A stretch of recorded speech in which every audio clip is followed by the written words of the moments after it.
Hello! Hi! నమస్తే. ఇప్పుడే 'Krishnashtami' movie చూసొస్తున్నాను. 'Dil Raju' గారు ప్రొడ్యూసర్ అంటే బేసికల్‌గా మూవీ బావుంటుంది. అందులో మన సునీల్ హీరో. సునీల్ అంటే మనకు చాలా ఇష్టం. ఎందుకంటే ఎప్పటినుంచో చూస్తున్నాము సునీల్‌ని. అందులో మన సునీల్ హీరో గూడా అయిపోయాడు. హీరో పరంగా చెప్పాలంటే సునీల్‌కి ఇంతకు ముందు సినిమాల కన్నా ఈ సినిమా కొంచెం ప్రమోషన్ వచ్చింది. చాలా బాగా చేశాడు. మూవీ గురించి మీకు చెప్పాలంటే మూవీకి ఏ ఎక్స్‌పెక్టేషన్ పెట్టుకోకుండా వెళ్ళండి. బాగా నచ్చుతుంది.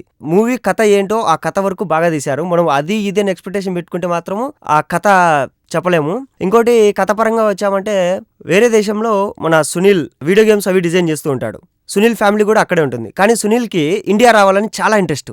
చాలా ట్రై చేస్తాడు ఇండియాకి రావాలని. కానీ వాళ్ళ ఫ్యామిలీ వాళ్ళు మాత్రం వద్దంటారు. సో మనోడు ఊరుకుంటాడా? ఒకరోజు ఏం చేస్తాడంటే ఇంట్లో వాళ్ళకి చెప్పకుండా ఇండియాకి వచ్చేస్తాడు. ఇండియాకి వచ్చేసి ఇక్కడ ల్యాండ్ అవ్వగానే సునీల్ మీద అటాక్ జరుగుతుంది. అరే ఇదేంటి వీళ్ళ ఫ్యామిలీ మొత్తం అక్కడే ఉంది కానీ ఇక్కడేమో అటాక్ జరుగుతుంది. చెప్తా, అది తర్వాత చెప్తా. ఈ అటాక్‌లో సునీల్‌ని అజయ్ సేవ్ చేస్తాడు. అజయ్ కొంచెం దెబ్బలు తగిలేసి కోమాలోకి వెళ్ళిపోతాడు. సో అజయ్ కొడుకుని సునీల్ అజయ్ ఇంట్లో చేర్చాలనుకుంటాడు. ఇంకా చెప్పాలంటే ఈ సినిమాలో ఇద్దరు హీరోయిన్స్ ఉన్నారు.